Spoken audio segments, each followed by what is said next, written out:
هنا بقى نوعين. في راجل بينام بعد العلاقه على طول تلاقيه اتقلب كده مره واحده، ودي حاجه طبيه وطبيعيه جدا، مش ان جوزك فيه عيب لا سمح الله ولا راجل بيه حاجه وحشه خالص. وفي رجاله تانية بتسهر شويه على التليفون ومش عارف ايه. في بقى ستات ممكن يصدر منها حاجه بتقفل الراجل جدا في الوقت ده، ان هي تيجي تعمل ايه؟ هو انت بتدينا ظهرك وتنام؟ انا حيوان؟ انت متجوز حيوان اصلا؟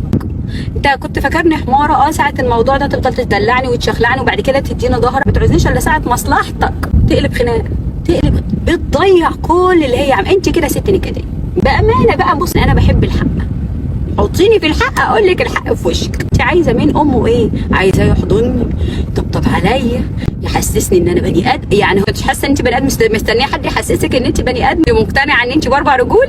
ما اقنعيني. طب هو الراجل يعني ما عندوش التفكير ده تعبان عايز ينام، اعمل اخده انا يا اختي القفه في حضني وافضل بقى ان انا ملسته على شعر ومش عارف ايه وبتاع. يبقى انا مره في مره بعوده بقى ان بعد الموضوع ده خلاص هو ما يعرفش ينام الا في حضني. هي دي الست الناصحه.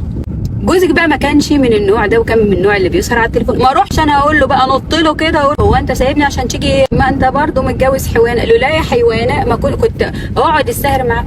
السهر فين؟